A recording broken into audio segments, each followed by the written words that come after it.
Georgia's president, Mikhail Saakashvili. He joins us from Marrakesh now. Thank you very much indeed for speaking to us. Mr. Saakashvili, I want to start by asking you about growth in your country, because I understand that Georgia needs some $2 billion in annual foreign direct investment to resume the kind of economic growth that it enjoyed before the war with Russia, right?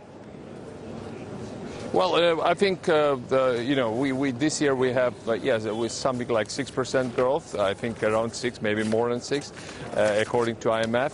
And next year we hope to get back to 7, 8. But actually, I think in 2 years from now we'll have double digit again. But I think most of it, yeah, it's exactly thanks to FDI. And I think FDI has been picking up lately, especially during the last 2 quarters. And I'm very optimistic about the outlook for short-term. The Georgian government said last year that they've turned to the Middle East, particularly in search of investment. Qatar has talked about investing heavily in Georgia. Have you managed to actually nail down any actual investment agreements with Qatar?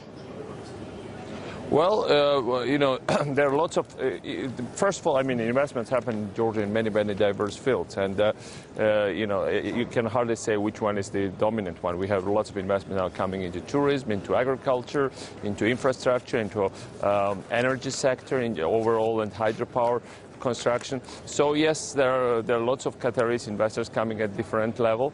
I've been meeting some of the people also yesterday and the day before yesterday from Kuwait and the UAE, and I think this is going well. I mean, we should realize what is important for Middle East investors in Georgia. In a way, for them, it's a deja vu, because in a way we are positioning Georgia. It's like what Dubai was in that region. Well, with that in mind, you mentioned the UAE. Mr. Saakashvili, sorry to interrupt you. You mentioned the UAE. What form will the UAE investment take? When will it arrive?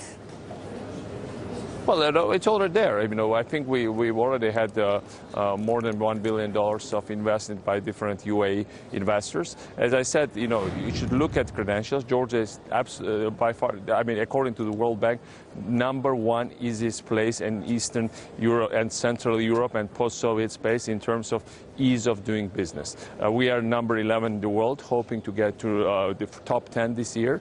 Hopefully, somewhere in like maybe 7, 8, 9 position. It's hard to predict, but it's very much Anglo-Saxon league. Nobody in that region comes close to it. Georgian lawmakers approved constitutional amendments that will scale back the powers of the president, strengthen parliament.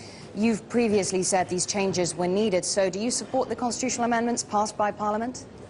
Well, I think that's another example of why Georgia stands out in the region. We have.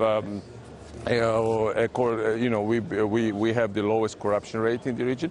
We have the lowest crime rate in the region. As I said, it's the easiest place to do business. And now, finally, we've also got constitution that more or less reflects mainstream European democracy trends. So, in developed European democracies, that shows new level of maturity and long-term stability for my country. Right.